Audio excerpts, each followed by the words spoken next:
네, 오늘 정치권 이슈를 두 분과 함께 자세히 짚어보겠습니다. 김관옥 계명대 교수, 김영준 명지대 교수 나오셨습니다. 안녕하십니까? 안녕하세요. 네, 어서 오십시오. 드루킹 특검을 놓고 정치권 갈등이 최고조에 달하고 있습니다. 먼저 관련 영상 보시고 집중 토론 본격적으로 시작합니다.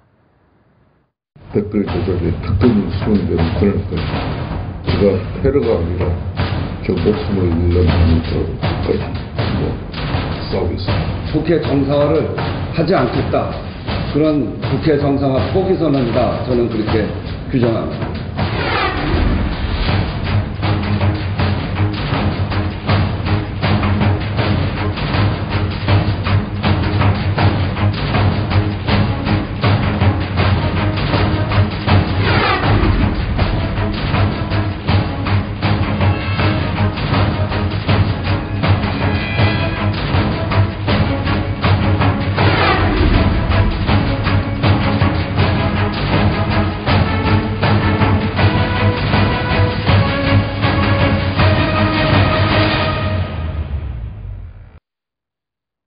네, 계속해서 여야의 강대강 대치 발언까지 들어보겠습니다. 5월 국회 소집한 자유한국당이 특검 논의가 진척되면 국회 정상화하겠다더니 이젠 전제 조건 없는 특검 운운하며 무기한 단식 투쟁 선언은 국회 정상화 포기 선언입니다. 국민적 의혹에 휩싸여 있는 드루킹 게이트 특검을 남북 정상회담 비준 동의와 맞바꿀 수는 없습니다. 어떠한 경우에도 특검은 그 무엇과도 타협할 수 없습니다. 네, 지난달에 이어 5월 임시국회도 파행이 계속되고 있습니다. 여러 가지 이유가 있겠지만 이처럼 국회가 공전하고 있는 이유를 어떻게 보고 계시는지 먼저 김관옥 교수부터 이야기를 해주시죠. 지금 이 국회 파행이라는 게 5월 이제 시작된 게 아니거든요. 4월 달 한 달을 다 파행을 하고 지금 5월 달도 했다 그러면 네. 5월 국회를 개원을 왜 했는지, 임시국회를 왜 열었는지, 이게 결국에는 뭐 홍문종 의원, 뭐 염동열 의원 방탄 뭐 그 얘기가 있지 않습니까? 방탄 국회를 비판하고 있는데 이 부분에서 어떻게 면할 길이 없는 거죠. 근데 제일 중요한 거는 지금 여러 가지 산적한 것들이 많잖아요. 추경안 같은 경우도 이게 일자리하고 연동된 이 예산인데 이것도 지금 묶여 있고요. 그리고 이제 우리가 2014년에 얘기했던 그 국민투표법 같은 것도 위헌 판정이 이미 2014년에 났는데 그거를 못 해가지고 이번에 개헌도 지금 물 건너가는 그런 장면에 있지 않습니까? 그러니까 산적한 것들이 굉장히 많은데 예컨대 국회는 가동을 안 한다.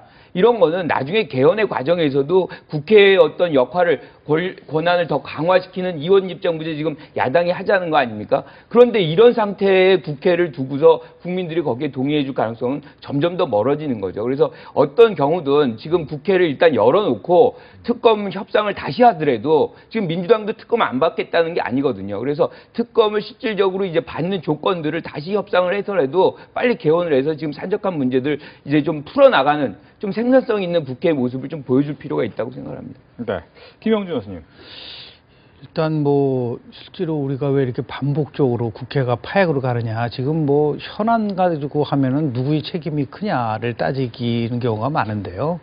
지금 뭐 방탄 국회 하는 거 아니냐, 아니면은 오히려 야당은 남북정상회담 성과가 너무 크니까 특히 여당이 너무 야당을 한마디로 해서 패싱하는 거 아니냐 이렇게까지 얘기를 하는데요. 저 의회과정을 연구하는 연구자 입장에서 봤을 때 대한민국 국회는 잘못된 합의의 덫에 빠져 있어요. 그러니까 합의를 잘 하도록 하기 위해서 원내 교섭단체 간의 합의를 정해놨는데 문제는 뭐냐면 어느 한쪽의 합의를 거부하면 그냥 국회가 그냥 올스톱되는 구조를 갖고 있다는 거죠. 그러니까 미국 같은 국회는 그게 아니라 자동으로 모든 것이 열리게 돼 있는데 우리는 반드시 협상을 하게끔 돼 있기 때문에 네. 좋은 의미에서 협상인데 이게 합의의 덫에 빠져가지고 한 발짝도 갈 수가 없다. 그러면 이것은 뭐 실질적으로 5월 달 아무런 그런 소득도 없이 또 끝나는 거 아니냐라고 하는 나름대로의 우려가 있기 때문에 저는 이 시점에서는 어느 쪽이 잘했느냐 잘못했느냐를 넘어서서 5월 만약에 임시국회마저도 그냥 빈손으로 가지고 간다면은 아주 굉장히 어려운 점이죠. 가장 큰 것은 지금 추경 예산이 굉장히 중요하거든요. 네. 추경 예산이라는 거는 언제 어떤 규모로 가져가느냐가 굉장히 결정적인데 이거를 마냥 늦추면은 추경의 효과가 나오지 않는다. 그렇기 때문에 저는 제1야당이 아무리 나름대로 뭐 투쟁을 한다 하더라도 이 문제를 풀 수 있는 열쇠는 국정 운영의 상당한 부분은 여당이 결국 모든 것을 나름대로 협상을 하는 거기 때문에 네. 이 특검에 관련된 문제는 저는 대통령도 청와대도 특검을 국회가 수용하면 수용하겠다라는 얘기를 하고 있기 때문에 이제는 이제 결단을 내려야 되는데 다만 우원식 원내대표가 좀 임기가 별로 남지는 않았어요. 그렇죠. 그러니까 이게 오히려 좀 발목을 잡을 수 있는 부분들이 있는데 저는 연휴 기간 동안에 빨리 협상력을 발휘해서 특검도 뭐 여러 가지가 있지 않습니까? 지금 얘기하는 뭐 드루킹 말고도 김기식 전 금감원장 관련된 것도 지금 야당은 포함시킨다고 하는데 그거는 뭐 특검을 받아들이면 언제든지 그 범위와 관련돼서는 조정을 할 수 있는 부분이 있기 때문에 이것은 빨리 결단을 내려야 될 시점이 저는 왔다고 봅니다. 네.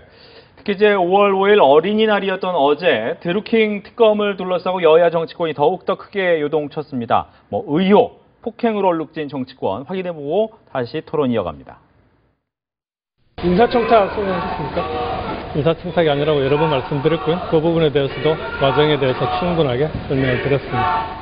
댓글 조작에 특검이 수용되는 그날까지 제가 테러가 아니라 저 목숨을 잃는 한이 있더라도 끝까지 분노하고 싸우겠습니다. 네, 어제 오전에 드루킹 사건 연루 의혹을 받고 있는 김경수 의원이 23시간에 걸친 경찰 조사를 받고 나왔는데 뭐 김 의원뿐만 아니라 이 드루킹 특검을 놓고 여야 간의 이견차가 좀 좁혀질 수 있을까? 어떻게 좀 예상을 하시는지요? 지금 23시간이면 뭐 굉장히 그리고 그 안에서 굉장히 적극적으로 진술을 했다는 거 아니에요? 그러니까 모든 거를 자기가 한 거 안 한 거를 분명히 했다는 것은 이미 이제 경찰의 수사도 굉장히 본격화됐고 빨리 진행되고 있다는 거죠. 그러니까 이런 측면에서 본다 그러면 조만간에 조사 결과가 나올 것 같은데 국회는 계속해서 이제 특검을 하느냐 마느냐의 어떤 그 부분에 발목이 잡혀 있으면 오히려 나중에 가서는 결과가 나오고 여긴 계속 특검 얘기만 반복적으로 하고 있고 이렇게 되면 오히려 더 모양만 좀 무서워지는 그런 상황이 될 수가 있다고 봐요. 특히나 이제 제일 중요한 거는 이 문제의 핵심은 드루킹 사건의 문제의 핵심은 민주당 또는 김경수 의원이 이 일종의 이제 불법 댓글 조작이죠.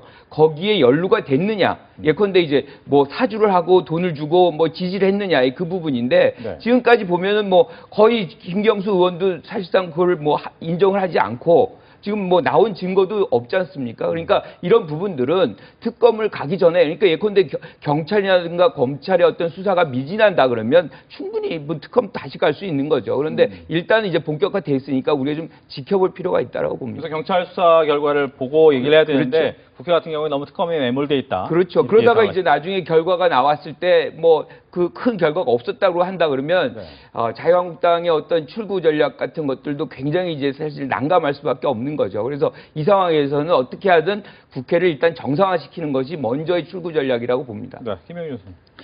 일단 왜 특검이라는 말을 우리가 많이 쓰지 않습니까? 이제 특검 제도라는 거는 수사 자체의 공정성을 기대할 수 없거나 또는 수사 결과가 공정하게 이루어졌다고 볼 수 없을 때 보통 특검을 합니다. 근데 지금 이제 특검을 야당이 요구하는 거는 뭐냐면 수사 자체에 대해서 공정성을 믿을 수 없다고 주장하고 있는 거예요. 두 가지 이유 때문에 그렇습니다. 하나는 경찰이 처음에 이 문제와 관련돼서 어떻게 서울경찰청이 발표를 할 때 했던 말과 그 이후의 말이 자꾸만 이게 어긋나는 부분들이 있었단 말이에요. 그러니까 뭐 김경수 의원에 관련된 얘기를 할 때 네. 뭐 그냥 메시지만 받았다라는 거로 발표를 했다가 이게 그렇지 않다는 사실이 나오고 그러다 보니까 이제 야당에서는 당연히 거기에 대해서 의심을 할 수밖에 없는 것이고 이건 또 지연 수사, 축사 수사하는 것이 아니야. 또 김병수 의원도 어저께 23시간 동안 받으면서 당당하게 받았다라고 얘기를 하고 있지만 14일 날 했었던 1차 자신의 기자회견과 2차 때의 내용이 조금씩 또 달라요. 이러다 보니까 혹시 그를 은폐하고 축소하려고 하냐라는 의혹이 자꾸만 나올 수밖에 없습니다. 그래서 특히 여당에서는 이런 얘기를 많이 합니다. 특검을 하려면 경찰이나 검찰의 조사가 끝난 다음에 해야 되는 게 맞는 게 아니냐. 중간에 한다는 것은 그건 바로 정치 공세로 가는 부분들이 많다라고 얘기를 하지만 다른 각도에서 본다고 한다면 결국은 특검으로 가지 않으면 한 발짝도 나갈 수 없는 것이고 이제 선거도 이제 40일도 남지 않았지 않습니까? 이렇게 여당과 야당이 선거에 집중함에도 불구하고 이 드루킹 특검 때문에 발목을 잡혀서는 안 된다는 거고요.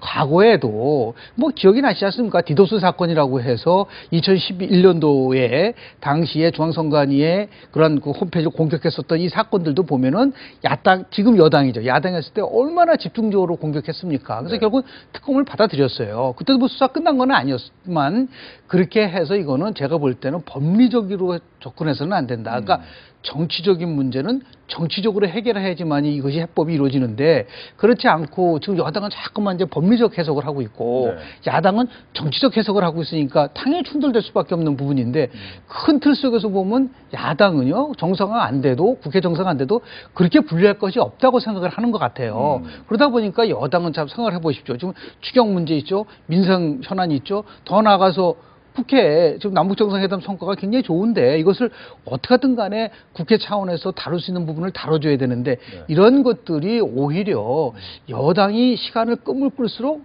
불리할 수밖에 없는 부분들이 있기 때문에 저는 대통령 국정운영 지도가 굉장히 높고 여당의 지지도가 높다고 한다면 저는 당당하게 그리고 뭐 본인들이 얘기하는 의혹이 전혀 없다고 한다면 그걸 수용을 해야 되는데 저렇게 수용을 자꾸만 안 하게 되면 어떤 의심을 받겠다뇨? 아, 결국은 연루되어 있는 거 아니냐라고 하는 그런 의심을 받을 수 있는 부분들이 있어요. 그래서 저는 뭐 하루 이틀 사이에 분명히 결단을 내릴 거라고 보고 좋은 방향으로 국회 정상화되는 방향으로 저는 결론이 내릴 거라고 저는 봅니다. 네. 근데 김경수 의원이 뭐 특검 아니라 특검 이상의 거라도 받겠다고 분명히 얘기를 했고 청와대도 뭐 특검 합의하면 언제든지 받는다라고 얘기를 했거든요. 네. 근데 지금 여기서 중요한 것은 사실상 이 특검을 정치 공세화하고 있다는 것이 반증이 되는 게 뭐냐면 민주당에서 분명히 얘기를 했잖아요. 그러니까 예컨대 추경안하고 그다음에 지금 뭐 비준동의 그 부분 이제 조건으로 했지만 어쨌든 이걸 하면은 같이 처리하자 뭐 이런 얘기를 했는데 그것이 마땅치 않다면 사실 다시 협상을 해서 추경안 하나만이라도 통과하면서 이거를 이제 특검을 받아주면 되는 거거든요. 그렇게 여기에 문제가 있는 것 같고 뭔가 숨기는 것 같다고 한다면 만약에 이것이 사실로 드러난다면 어마어마한 거 아닙니까? 민주당이나 김경수 의원이 연루가 됐다면 그러면 거기로 가는 게 훨씬 나은 거 아니에요? 그런데 지금 이 상황에서 김성태 의원이 제일 먼저 했던 건 뭐냐면 그런 얘기를 조건을 내세우고 이제 이 특검을 받아들인다고 했더니 바로 이제 이 단식으로 들어가는 대여 강경투쟁으로 가는 그런 장면이 나오는데 저는 오히려 이런 장면에서 무슨 생각이 드냐면 결국에는 대여 강경투쟁이라는 것이 드루킹 사건을 빌미로 하는 이것이 지방선거 선거 전략 아니냐 지금 야당의. 네. 즉 자유한국당의 선거 전략이라고 보는 거죠. 그렇게 해서 보수 세력의 어떤 결속 이것만이 이제 지금 6월 13일에서 뭔가 이제 자유한국당이 얻을 수 있는 그나마 기댈 수 있는 어떤 전략이다. 그렇기 때문에 특검 같은 경우를 어떻게 하든 받는 장면으로 협상을 하고 뭐 타협을 해야 되는데 네. 지금 그 얘기는 이미 나온 거예요. 받겠다고. 그런데도 불구하고 지금 뭐 조건을 딱 얘기하니까 바로 돌아서서 뭐 단식을 하고 이런 거는 뭔가 거기에 강경투쟁이 갖다 주는 어떤 이득을 좀 더 노리는 거 아니냐. 뭐 우리가 그렇게 해석할 수도 있는 거거든요. 예. 저는 좀 그렇게 보지는 않는데요. 특검을 정말 원한다고 한다면 이거는 뭐 사실로 확인을 해볼 필요가 좀 있지만 우원식 원내대표가 실은 이번에 그 드루킹 특검과 남북 정상회담 관련된 합의 비준을 결국 빅딜을 하자라고 했을 때 지금 뭐 김성태 대표는 그거는 할 수 없다고 얘기를 했다. 그러니까 지금 예를 들어 처음부터 특검에 관련된 얘기를 하면서 이렇게 수준이 다른 부분에 있어서의 빅딜이 아니라 추경 예산과 관련된 부분, 민생과 관련된 부분을 가지고 만약에 특검을 같이 하자고 했었으면 풀려나갈 수가 있었을 거라고 좀 봐요. 그런데 처음부터 그 부분이 어느 정도는 좀 엇박자가 나지 않았나 좀 생각이 들고 그러니까 지금 야당 입장에서 봤을 때는 비중 문제와 연계할 수는 절대 없다라는 얘기를 하고 두 번째 이제 그 여당이 주장하는 건 뭐냐면 이 특검의 범위가 너무나 좀 정치 공세다. 예를 들어서 드루킹만이 아니라 거기에 뭐 김기식 금감원장에 관련된 분도 포함시키다 보니까 너무 지나치게 정치 공세다라고 하면서 순수성을 의심받는다. 그리고 지금 김 교수님 말씀하신 것처럼 이게 결국 6.13 지방선거용이 아니냐라는 부분 속에 있다고 한다 하더라도 그것은 야당이 아주 굉장히 그렇게 할 수밖에 없는 구조인 거예요. 그런 식으로 따지면 2012년 2월 달에 당시 그 디도스 사건, 재보궐선거 사이버 테러 사건 특검법이 통과되거든요. 근데 2012년 4월 달이 총선이었단 말이에요. 그 당시에 현재 야당이었었던 여당에서 새누리당이 뭐라고 했냐면 야당을 향해서 결국은 총선을 하기 위해서 디도스 특검을 한 거 아니냐라고 그때 공격했었단 말이에요. 그러니까 이게 지금 입장이 바뀌면은 항상 상대방에 대해서 선거를 이용하려고 한다라고 하는 그런 공격을 뭐 여든 야든 그동안 해왔으니까 국민들 입장에서 봤을 때는 네. 그거는 뭐 각각의 각 정당의 전략이라고 우리가 치부한다 하더라도 여하튼 빨리 정상을 한다고 한다면 저는 결국 협상이라는 건 협상 존에 들어가야 되지 않습니까? 이런 부분 속에서 얼마든지 조금씩 양보할 수 있는 부분이 있는데 조건 없는 예를 들어서 특검이다라고 얘기한다 하더라도 막상 특검을 받아들이겠다고 하고 협상을 하게 되면 지금보다는 다른 나름대로 분위기가 만들어지면서 자연스럽게 저는 특검 문제는 해결될 수 있고 국회는 정상화되고 추경은 예를 들어서 통과될 수 있는 그러한 여지가 있지 않을까라는 생각을 합니다. 네.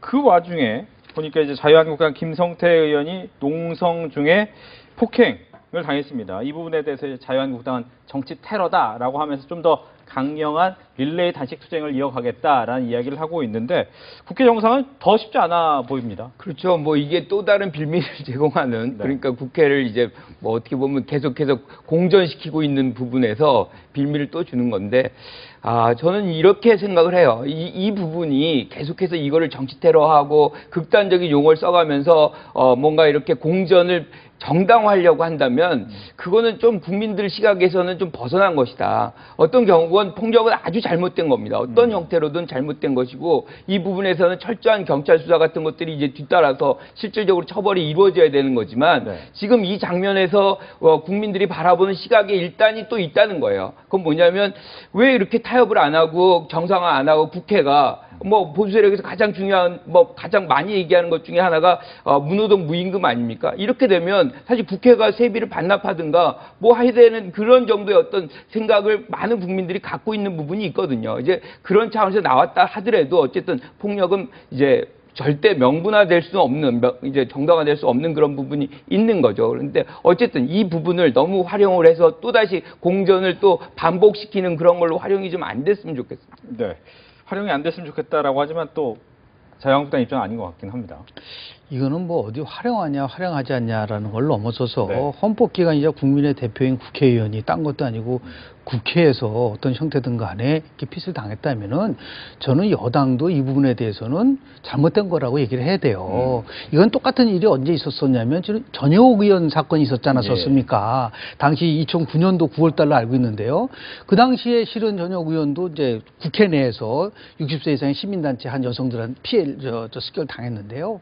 이거는 단순하게 정치적 공세를 넘어서서 대표지 않습니까? 이건 어떤 형태든 안 돼. 선 먼저 이 부분은 잘못됐다라고 하고 그리고 나서 야당을 공격하면 공격해야죠. 지금 홍준표 대표와 관련돼서 얘기가 뭡니까? 처음에는 성과 잘했다고 얘기한 다음에 비판하라고 그렇게 얘기를 했다고 한다면 여당도 마찬가지예요. 어떤 형태든 간에 테러는 있어서는 안 된다라고 얘기를 하고 나서 이제 그래도 빨리 이렇게 이 문제가 발생된 거는 국회가 정상화되지 않는 상태에서 온 거니까 빨리 우리가 지혜를 모아서 정상화시키는 노력을 하자. 이렇게 논평이 나와야지 무조건 여당이 야당을 향해서 또다시 이건 정치 공세고 또다시 이걸 연장하려고 한다는 것은 나중에 입장이 바뀌어서 가지고 여당이든 야당이든 국민이 뽑은 대표기관이 모인 국회에서 이런 형태의 아주 테러인지 아닌지는 우리가 확인을 좀 해봐야 되겠지만은 네. 여하튼 저는 바람직하지 않다고 보고요. 예. 이제 이걸 빌미로 해서 어디가 잘했냐 잘못했냐를 넘어서서 저는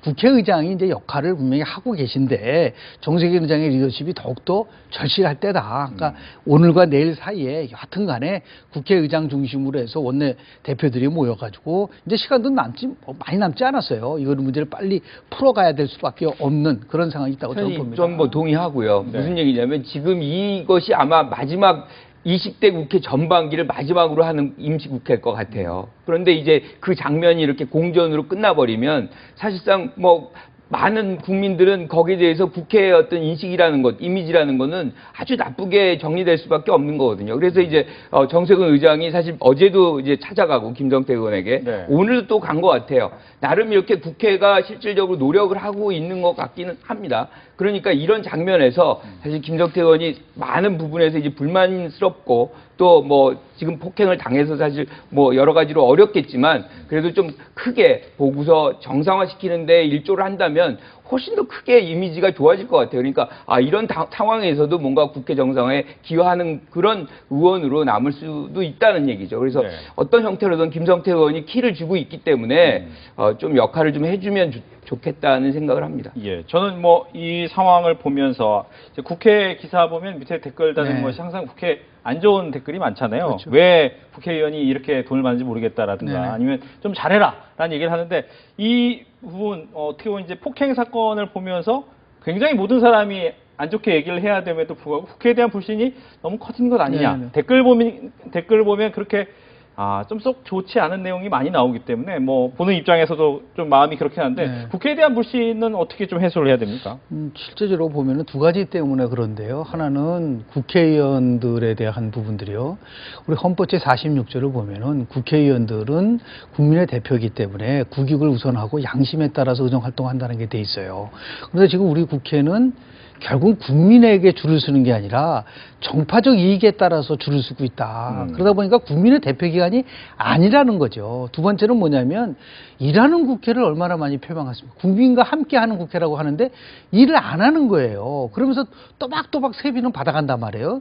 그렇다고 따지면은 보편성 원칙에 따르면은 문호동 무임금의 원칙이라면 차라리 아예 저는 이제 국회법을 바꿔가지고 이렇게 회기를 열어놨는데도 불구하고 일을 하지 않으면 자동으로 세비가 삭제되는 법을 만들어야 된다.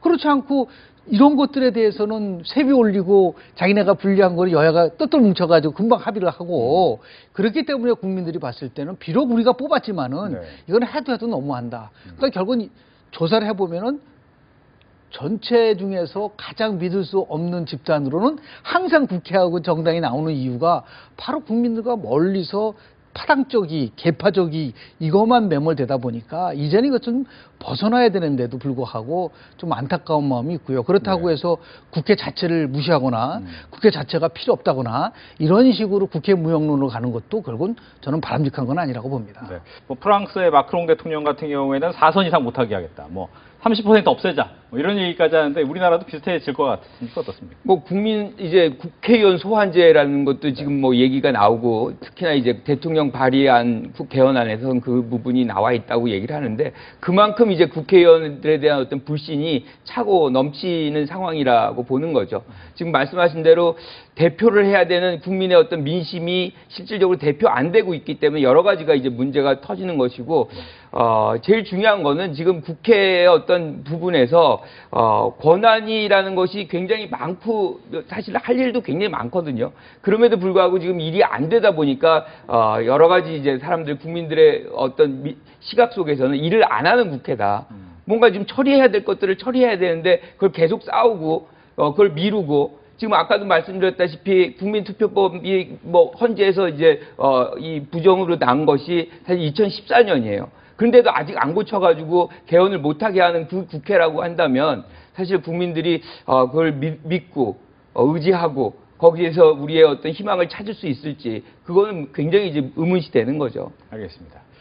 지방선거 이제 한 달여 앞으로 남겨둔 시점에서 선거판의 변수를 꼽자면 최근 불어온 판문점 훈풍을 빼놓을 수 없고 앞서 잠깐 얘기가 나온 드루킹 특검이 어떻게 되느냐라는 부분이 있을 것 같습니다. 이 두 가지를 좀 어떤 변수로 보고 있는지 이번에는 김 교수부터 네. 먼저 얘기를 해주시죠. 일단 이제 선거는 예측을 할 때 가장 중요한 변수를 한 두세 가지로 압축하는데요. 가장 큰 거는 선거가 어느 시점에서 이루어지고 있느냐. 그러니까 지금 이번에 7번째인데요. 6번 그 역대 지방선거를 보면은 98년도 6.4 지방선거, 그거는 김대중 정부가 출범하고 나서 4개월 만에 치러졌기 때문에 또 그 당시에는 DJP 연대로 공동정권이 출범하지 않았습니까? 네. 그때 압승을 했습니다. 하나 주목할 것은 2004년도 6월, 지금부터 4년 전에 그 지방선거는 실은 세월호라고 하는 엄청난 사건이 있었지 않습니까? 그래서 모두 다 아마도 여당이 완패할 거라고 예상을 했는데 막상 뚜껑을 열어보니까 무승부로 끝났단 말이에요. 그건 왜 그러냐면 새 정부가 출범하고 나서 1년 정도 즈음해서 있는 선거에는 국민들이 정부에 대한 기대감이 여전히 굉장히 높습니다. 그렇기 때문에 저 여당한테 지금 유리한 변수가 결국은 하나 시점에서 된 부분들이 있고, 두 번째는 뭐냐면 그 당시에 서로 상대방의 관점에서 봤을 때 지금은 보수가 완전히 분열되어 있는 상태인 거예요. 한쪽으로 싸워도 뭉쳐도 싸우기 어려운데 보수가 분열된 상태에서 대통령 국정운영 지지도는 지금 고공행진을 하고 있고, 그렇죠. 그리고 민주당 지지도도 굉장히 높단 말이에요. 이런 상황 속에서 그러면 이것을 극복할 수 있는 방법은 무슨 심판할 수 있는 무슨 변수가 나와야 되는데 심판할 수 있는 변수가 지금 존재하고 있지는 않다. 오히려 남북정상회담이 잘못돼가지고 이것이 안보에 위협을 가져온다고 한다면 안보 변수를 가지고서 결국은 충돌할 텐데 네. 반대 방향으로 흐르고 있고요. 물론 과연 언제 북미 정상회담이 일어날지 모르지만 지금 언론 보도에 따르면 6월 달로 일어날 것 같지 않습니까? 만약에 거기서 뭔가 삐깍하면은 야당이 거 봐라. 결국은 북핵 폐기 안 된다. 그걸 가지고 몰아붙일 텐데 그러한 변수도 없게 되는 거고요. 그리고 이제 마지막으로는 역시 제일 중요한 거는 선거는 구도입니다. 그러니까 단일 구도로 만들어지냐, 양자 구도로 만들어지냐, 삼자 구도로 만들어지냐인데 지금 보수가 분열이 돼가지고 특히 서울시장 선거 같은 경우는요. 뭐 여당 후보는 한 사람이고 야당 후보는 두 사람인 거고 이런 상태로 구도가 결국 후보 단일화가 이루어지지 않으면 그건 절대적으로 여당이 유리할 수밖에 없다. 그러니까 지금 제가 말씀드린 세 가지 변수만 보더라도 뭐 투표율은 뭐 나중에 얘기할 문제고 네. 결국은 이번 지방선거는 여당에게 상당히 유리한 좀 선거 환경이 조성돼 있다라는 말씀 좀 드리고, 남북 정상회담 성과가 거기에 플러스 알파로 작동을 하고 있기 때문에 민심이 조금 나름대로 경제가 조금 어려워도 어느 정도 여당에서는 충분히 남북 정상회담 카드로 커버할 수 있는 그러한 형태가 지금 만들어졌다고 볼 수 있습니다. 알겠습니다. 김관욱 교수님.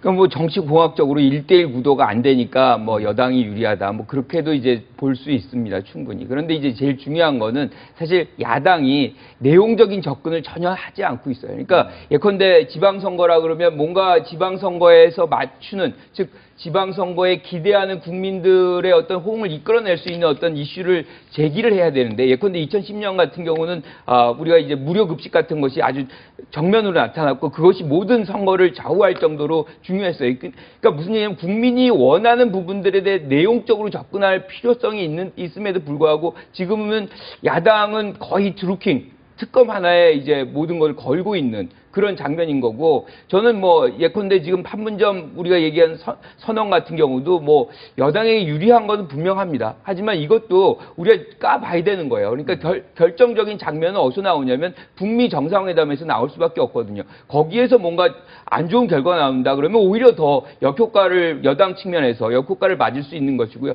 긍정적으로 나온다 그러면 이미 이제 많은 부분에서 사실 국민들이 지지를 하고 있는 부분이기 때문에 갑자기 뭐 폭증을 한다거나 뭐 그럴 것 같지는 않아요. 그래서 어떤 외적인 변수에 너무 의존하지 말고 지금 사실 지방선거이기 때문에 각 정당들은 지방 대표, 즉 우리가 얘기하는 지자체 단체장이라든가 뭐 의원들이라든가의 원하는 국민들의, 주민들의 어떤 원하는 바가 뭔지를 더 집중적으로 해야 되는 것이지, 이렇게 어떤 구도라든가 바람이라든가 뭐 이런 부분에 너무 집중을 하게 되면 사실상 의미 있는 우리의 지방선거, 이제 풋뿌리 선거다라고 얘기하기 어려운 거죠. 네. 이렇게 지방선거가 가까워질수록 각 정당의 기초단체 전략공천에 대한 잡음이 계속 나오고 있습니다. 탈당, 농성, 자해소동 등이 잇따라 벌어지고 있는데 먼저 관련 영상 보고 오시겠습니다. 내가 1년을 준비했어,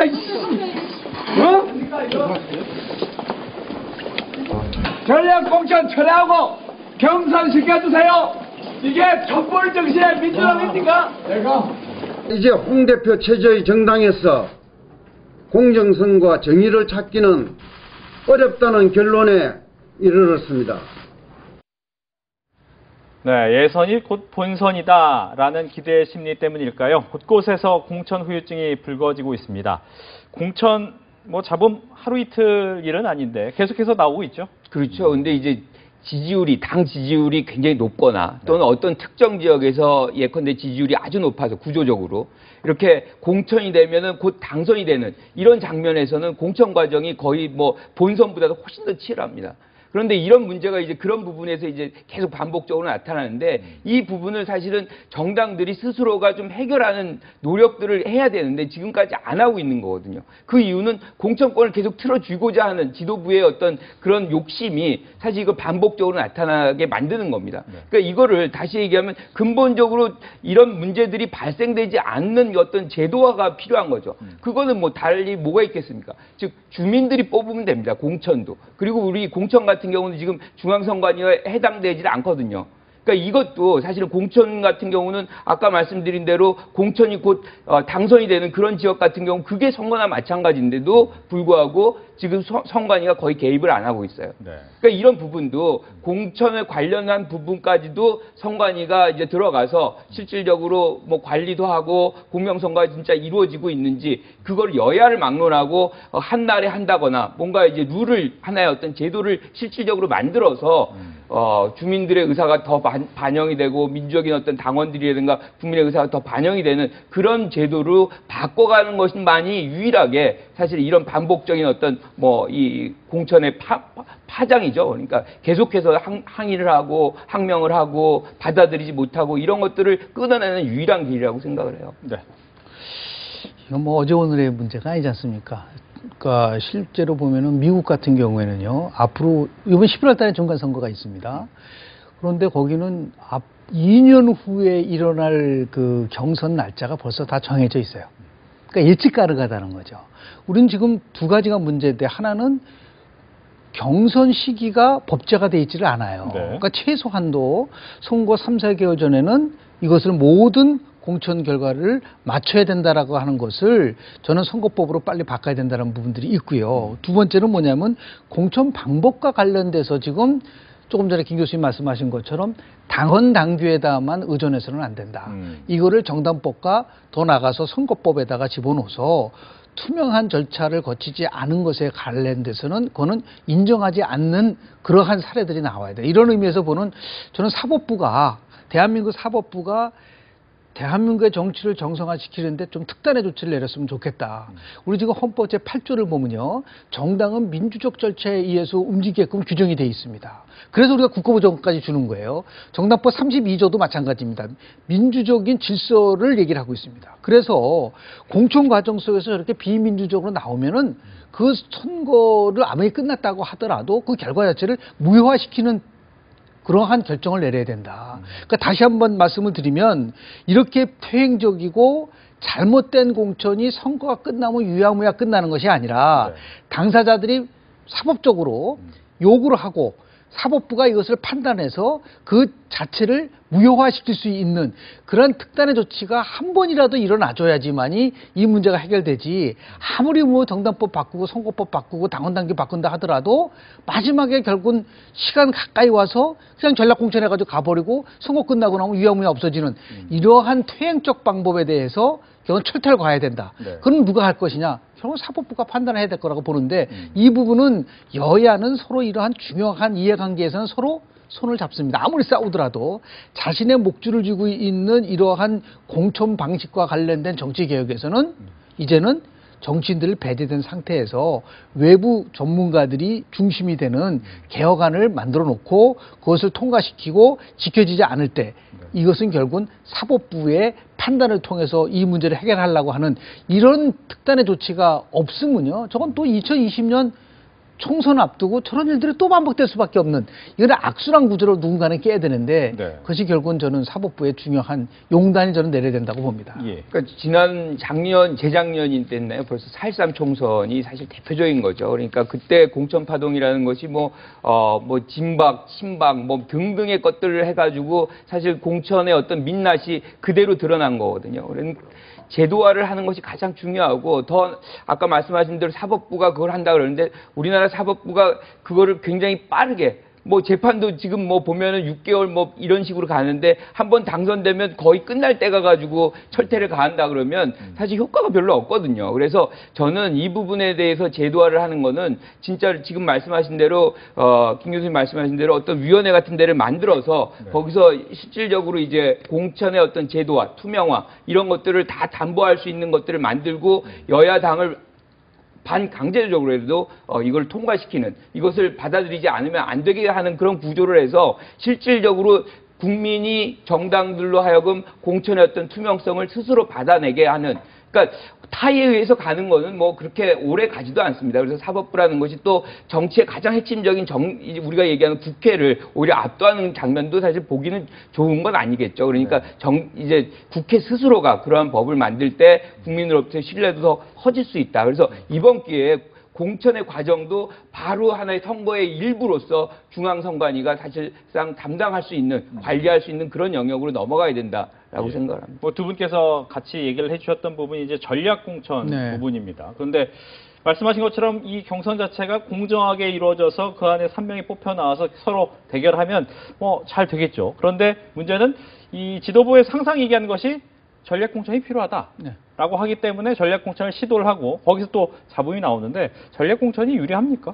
전략공천이라는 것이 원래 의미는 자기 정당이 굉장히 불리한 지역이라든지 또는 유리한 지역에다가 특정한 사람을 심는 것이 아니라 정당에 있어서의 갖고 있는 개혁성이나 비전성을 좀 나름대로 담보할 수 있는 분을 공천을 해서 국민들의 지지를 받겠다는 그러한 취지로 시작을 한 겁니다. 특히 이제 여성분들 같은 경우도 실은 그 경선하면 굉장히 어려워요. 네. 그러다 보니까 여성 공천 우선 원칙에 따라서 전략 공천하는 경우가 실은 있었습니다. 그런데 이런 전략 공천이 변질돼 버린 거예요. 그러니까 당선 가능성이 있기 때문에 전략 공천을 한다고 하는데 실제적으로 까보면 자기 사람을 심었기 위해서 전략 공천을 한단 말이에요. 이것은 뭐 그동안 누차 지적했었던 부분이고 지켜야 되는데 특히요 이번 같은 경우에는 왜 이게 더 문제가 되냐면 엄밀하게 따지면 국민들은요 저는 이거 조사 한번 하고 싶어요. 이번 지방선거가 언제 있냐고 물어보면은 저는 6월 13일 날 있을 거라는 생각하는 사람이 별로 많지 않다고 봅니다. 그러니까 남북정상회담 성과 이런 것 때문에 지금 지방선거가 사라져버렸어요. 그러다 보니까 선거에 무관심해지고 선거에 관련돼서는 정당들이 아주 굉장히 독점권을 행사할 수밖에 없는 구조가 돼버렸다. 그 특히 당 지도부가 마음대로 공천을 하더라도 워낙 큰 이슈가 지금 움직이고 있기 때문에 이거에 대해서는 별로 관심이 없다. 그 틈을 타서 결국은 공천에 있어서의 유리한 국면을 만들려고 하는 부분들이 있다. 그래서 제가 공천 시기를 제도화해야 된다고 누차 강조하는 이유가 뭐냐면 이렇게 아주 선거에 임박해서 공천을 하면은 정치 신인들하고 여성들에게 절대적으로 불리하다. 그렇기 때문에 이것을 해결하라고 수없이 얘기를 했지만은 결국은 시간을 끌다가 결국은 대표가 전략 공천을 하면서 또 문제가 발생되고 농성하고 어떤 건 자해활동 이런 부분들이 반복되는 부분에 대해서 이제는 저는 이제 끊어야 될 때가 오지 않았는가. 그래서 조금 전에 저희들이 말씀드린 그런 부분들을 정말 이번 지방선거가 끝나고 나면 또 우리나라 정치개혁과 선거와 관련해서 가장 나쁜 것은 뭐냐면요. 중요한 개혁을 선거에 임박해서 하려고 그런다는 거죠. 이걸 충분한 시간을 가지고 이제 2018년이니까 2020년 총선이지 않습니까? 최소한도 내년 상반기에는 공천과 관련된 포함해서 제도와 투명성 이런 것들을 완전화시킬 수 있게끔 일단 만들어 놔야 된다. 그렇지 않고 또다시 이걸 질질 끌다가 2020년 총선 가까이 오면 이거보다는 훨씬 더 강한 나름대로 투쟁과 저항과 반발이 있을 가능성이 있기 때문에 이제는 이제 우리가 용단을 내려야 할 시점이 맞다고 저는 봅니다. 네. 아니 뭐 전적으로 동의하고요. 지금 전략 공천이란 말 자체가 사실 없는 거거든요. 그러니까 일종의 이제 당 대표가 권한을 행사해서 누군가를 특별하게 지목을 해가지고 공천장을 주는 것인데 여기에서 누가 배제돼 있습니까? 국민들이랑 당원은 전면적으로 배제돼 있는 거거든요. 그렇다 그러면 우리가 이런 정당에서 정당 민주주의라고 얘기를 할 수가 없는 것이고요. 그런 부분들이 즉 전략 공천을 많이 하면 많이 하는 정당일수록 사실은 사당화됐다. 누군가가 혼자 개인적으로 하는 정당이다라고 판단하면 될 것 같습니다. 즉 자신들이 뭔가 당당하고 또 뭔가 경쟁력이 있다고 생각한다면 사실은 뭐 국민 경선을 받아들여야죠. 주민들이 실질적으로 공천 과정에서 미국에서처럼 뭐 우리가 오픈 프라이머리, 클로즈 프라이머리 하는데 이런 것처럼 한다 그러면 오히려 더 국민들도 참여하게 되고 그 사람에 대한 의정 활동이라든가 여기에 더 참여해서 더 지지하거나 또는 감시도 더 많이 하게 되는 그런 동기로 이제 작용할 수 있기 때문에 이번 차에는 어떤 형태로 전략 공천이라는 단어를 사실상 정당에서 사라지게 하고 국민들이 실질적으로 주권을 행사하는, 그러니까 우리가 선거에서만 투표를 하는 것이 아니거든요. 공천에서도 아까 말씀드렸다시피 공천 곧 당선이라고 하는 데에는 공천이 선거기 때문에 여기에서 충분히 국민들의 어떤 주민들의 의사가 반영이 돼야 된다고 보는 거죠. 네. 이제 뭐 민주당 같은 경우에는 예선이 본선이다라고 해서 서로 되고 싶다라는 얘기를 많이 하는데 자유한국당 입장은 좀 다릅니다. 탈당을 좀 많이 하고 있고요. 또 지방선거에 출마한 사람들은 우리 선거할 때는 또 홍준표 대표 안 왔으면 좋겠다. 이런 얘기를 할 정도인데 확연히 분위기가 좀 다르네요.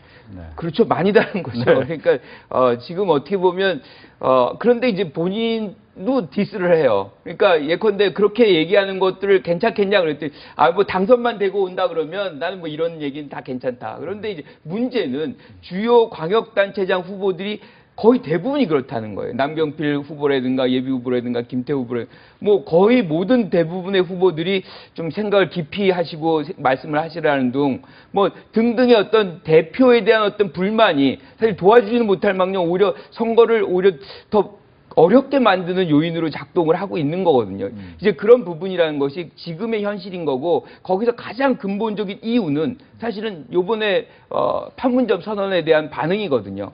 국민 거의 다수가 사실은 그 부분에 지지하고 있고 뭐 어떻게 잘 되는 걸 좀 기원하고 있는 그런 과정인데 특히나 야당 의원들도 뭐 그런 분들이 꽤 있는데 여기에서 이것이 뭐 일종의 뭐라고 해요? 무슨 뭐 가장을 위장쇼다. 또는 뭐 이게 나중에 김정은이가 대통령이 될 것이다. 뭔가 이거를 폄훼하고 뭐 더 가치를 떨어뜨리고 어떻게 보면 조롱거리로 만들고 더 안 되길 바라는 것 같은 그런 내용의 어떤 언급들을 언사들을 홍 대표가 하면서 사실은 뭐 선거를 뛰어야 되는 후보들에게는 상당한 부담감으로 다가올 수밖에 없는 거거든요. 그러니까 그 부분은 대여 강경투쟁이라는 어떤 전략이 뭐 지금 뭐 내부적으로 세워졌는지 모르겠지만 어느 정도 합리성을 갖는 강경투쟁, 뭔가 국민도 공감할 수 있는 어떤 수준에서 투쟁을 해야만 이게 이루어지는 것이지 그렇지 않다 그러면 오히려 역풍을 맞을 그런 가능성이 더 높아 보이는 거죠. 네. 네. 글쎄요, 지금 뭐 대통령이 지금 국정운영 지도가 굉장히 높다고 하니까 이게 다 끝난 거 아니냐라고 얘기하는데 실은 지방선거하고 총선은 대선과 좀 다릅니다. 그러니까 분석을 해보면 대통령 선거는 미래를 보고 투표를 하는 거고요. 총선하고 지방선거는 정부가 잘했느냐 못했느냐를 가지고 평가를 하는 일종의 회고적 투표를 한다는 것이 있는 거거든요.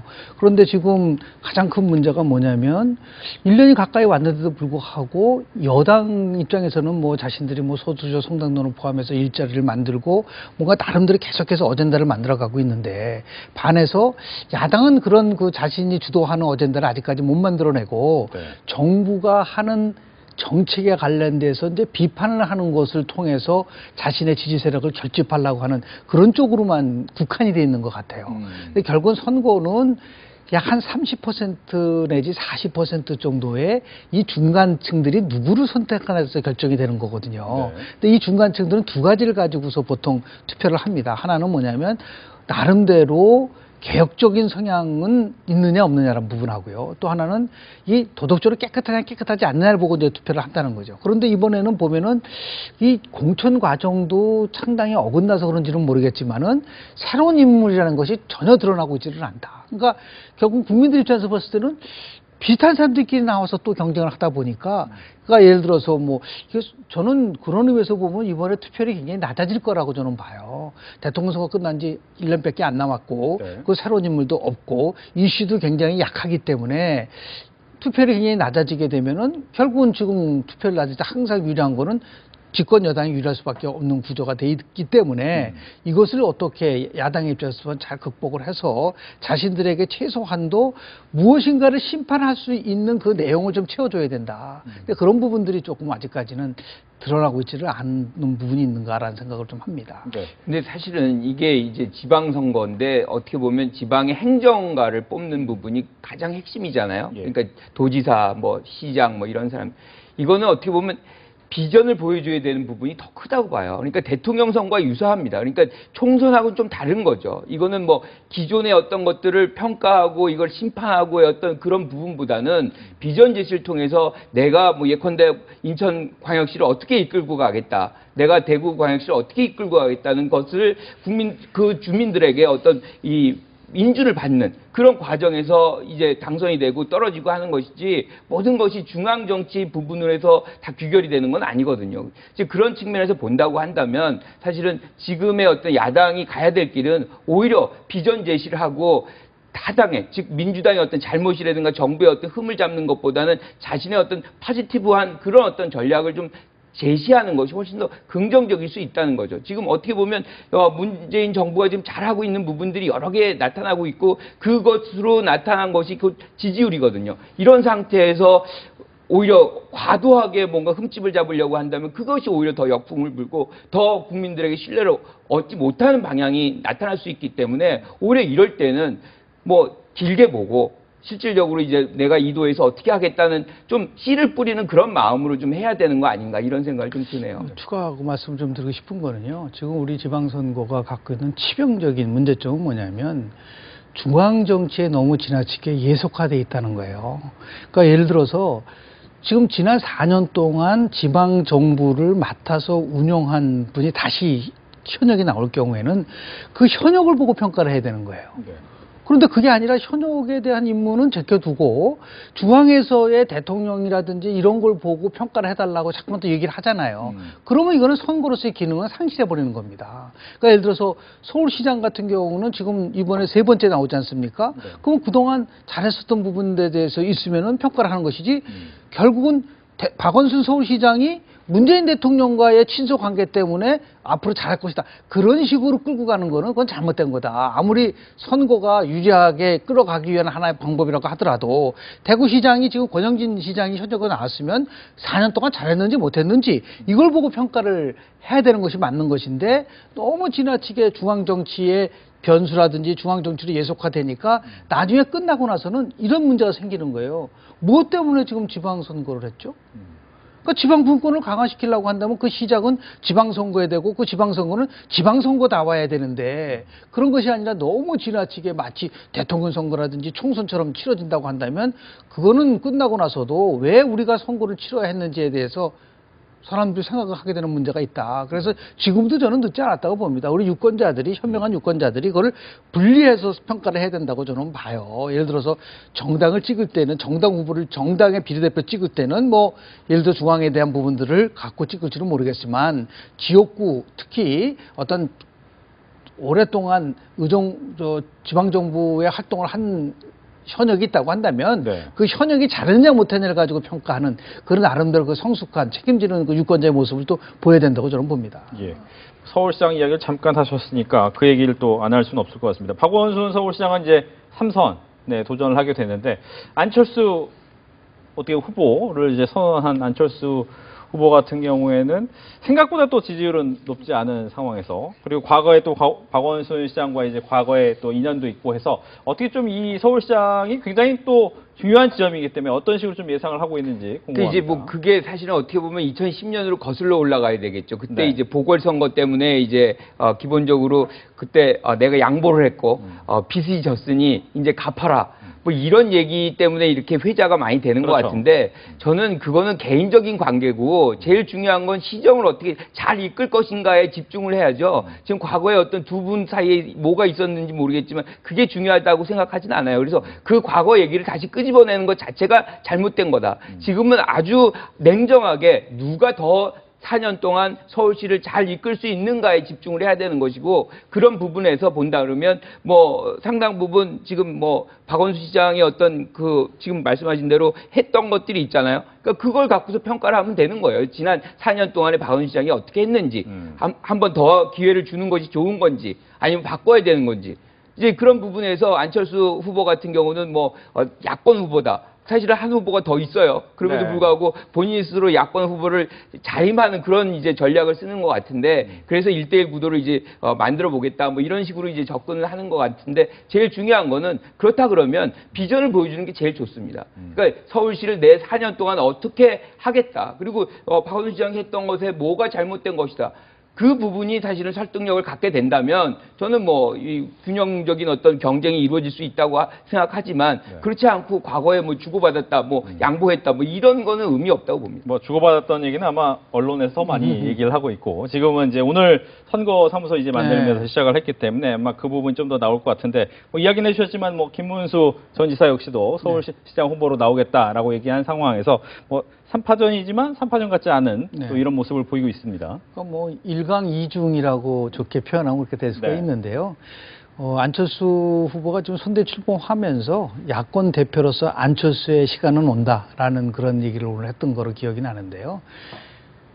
선거에서는 슬로건 가지고 승패를 좌우하지 않습니다. 그러니까 중요한 거는 나의 삶과 어떻게 직결되느냐는 문제인 거죠. 우리 돌이켜보면은 2002년도 서울시장 선거에서 당시 김민석 후보하고 이명박 후보하고 투덜댔을 때 청계천이라는 이슈를 갖고 나왔어요. 그리고 2010년도에는 무상급식이라는 이슈를 갖고 나왔고, 그러니까 자기가 서울이 되면은 어떠한 이슈와 비전을 통해서 서울 시민들의 삶이 바뀔 수 있을 것이냐라는 것이 90%는 나와야 된다는 거죠. 근데 그게 아니라 뭐 야권의 대표 선수다라는 그런 슬로건식으로 가져가서는 이 문제를 해결할 수가 없다. 그리고 내가 왜 박원순 시장보다도 어떤 면에서 훨씬 유리하고, 그리고 더 나아가서 내가 됐을 경우에 서울시가 어떻게 변화될 수 있다는 거를 확실하게 서울 시민들에게 줄 수 있어야 되는데, 그런 것이 없게 되면은 지금 안철수 후보는 왜 불리할 수밖에 없냐면, 남북정상성과라든지 또는 드루킹 사건이라든지 하면은 모든 게 블랙홀로 빠져버리고 서울시에 대한 그 관심도가 많이 떨어질 수밖에 없는 부분들이 있는 것이고요. 더 나아가서 항상 이 중도를 표방하는 후보들은 여야 간의 이념적 대립구도가 극화되면은 항상 피해를 보는 거는 중간계층이라고 될 수밖에 없는 거죠. 지금은 뭐 남북성과 가지고 여당하고 야당하고 지금 뭐 치열하게 지금 붙고 있지 않습니까? 그러다 보니까 상당히 어려움에 봉착될 수밖에 없는 거고, 물론 이제 선대위를 출범시키고 이제 앞으로 남은 40일 동안 큰 변화를 가져오겠다고 얘기를 하고 있지만, 더 중요한 거는 내가 왜 저 사람을 찍어야 하느냐에 대한 확실한 명분을 서울 시민들에게 과연 줄 수 있느냐, 이것이 큰 관건이라고 저는 봅니다. 네. 뭐 이번 선거를 앞두고 이제 또 한 분, 바른미래당에서 이제 손학규 전 고문이 지방 선거를 위해서 등판을 했습니다. 뭐 지지율 반전에 좀 영향을 미칠 수 있을까? 뭐 어떤 예상을 하시는지? 크게 이미 이제 구도가 많이 규정이 됐고, 그리고 손학규 전 대표가 이제 뭐 사실 선대위원장을 맡았지만 구도라는 게 분명히 있지 않습니까? 여기서 어떤 뭐 본인이 나가는 것도 아니고 돌풍을 이제 뭐 어떻게 방식으로든 만들어내야 되는데 뭐 여의치가 않죠. 그러니까 지금 뭐 본인 스스로가 뭐 얘기를 이제 위원장 자리를 받으면서 한 얘기가 선거 이후를 대비한다. 선거 이후에 어떤 정계 개편이라든가 또는 중도 개혁 세력의 어떤 형성이라든가 뭐 이런 부분에 어떤 초점이 더 모아져 있다는 거는 어떤 형태로든 성실하게 선거를 잘 치러서 그 이후의 과정을 한번 주도해 볼 수 있는 기회가 있으면 하겠다. 뭐 그런 쪽에 어떤 무게중심이 더 많은 거 아닌가. 그래서 뭐 전반적으로는 그렇습니다. 뭐 손학규 전 대표가 굉장히 뭐 여러 가지 기여하신 분이지만 이 국면에서 뭔가 돌풍을 만들어낼 수 있는 그런 상황은 좀 어렵지 않을까, 이런 판단을 합니다. 네. 그 선거에서 선대위원장이 갖고 있는 역할이 뭐 중요하다고 볼 수 있지만, 저는 선대위원장보다 결국은 후보입니다. 후보가 어떠한 모습으로 다가서느냐. 근데 다만 만약에 이 두 가지 면에서 영향력을 줄 수는 가능성은 있어요. 왜냐하면 지금 1강 2중으로 돼 있는 거를 2강 1중으로 만드는 데 있어서의 조금이나 힘을 보탤 수 있는 부분이 있다고 한다면, 결국 제가 조금 전에 말씀드린 것처럼 서울에서 특히 개혁성과 도덕성을 갖고 있는 중간층들이 결국은 손학규 대표를 보면서 이렇게 움직일 수 있는 여건들이 마련됐다는 거 하나 하고, 두 번째는 결국은 보수 논쟁 싸움에서 합리적 보수 세력들을 수용할 수 있는, 지금 이제 자유한국당은 굉장히 어떤 면에서 보면 아주 강성 보수의 길을 가고 있지 않습니까? 그거 말고 합리적 보수층들을 끌어들여서 지지를 높인다. 그것이 이제 손학규 지금 선대위원장 같은 경우는 뭐 경기도지사도 했을 뿐만 아니라 뭐 야당 대표를 2번씩이나 하고, 그리고 이미지가 또 개혁성이라는 이미지를 갖고 있기 때문에 도덕성과 이것이 어떻게 이제 투영이 돼서 나타날 것이냐라는 것에 대해서 우리가 좀 더 관심을 가져야 되겠지만은, 결국 뭐 선대위원장이 할 수 있는 역할은 한계가 있을 수밖에 없다. 그러니까 후보와 선대위원장이 어떻게 투톱 시스템을 통해서 지금 제가 말씀드린 이 두 가지의 그런 시너지 효과를 만들어낼 수 있느냐라는 건데, 좀 아쉬운 거는 뭐냐면 시간이 너무 굉장히 촉박하다라는 거죠. 지금 40일도 안 남았었습니까? 그리고 이제 워낙 대형 이슈가 터져서 그런 것들을 작동하기에는 조금 한계는 있을 수 있다라는 말씀을 좀 드리고 싶습니다. 예. 네, 이제 문재인 대통령이 오늘 10일이 되면 취임 1주년이 됩니다. 벌써 1년이나 됐는데, 여론조사 많이 보셨죠? 문재인 대통령 직무수행 지지율이 80%를 돌파했다라는 뉴스를 보셨을 겁니다. 일주일 사이 10%가 넘는 포인트가 넘는 오름세를 보였는데, 뭐 1년 사이에 또 많이 오르는 모습도 보고 향후 앞으로 또 영향도 많이 있을 것 같고, 좀 여기에 대한 얘기 듣겠습니다. 예, 지금 판문점 선언이 나오기 전까지는 70대 초반의 형성이 장기적으로 이루어져 있거든요. 네. 그런데 이제 판문점 선언이 이루어지고 나서 한 10%가 이제 포인트가 올라가는 그런 장면은 평화에 대한 기대치가 이제 반영이 된 것이라고 이제 보여지고요.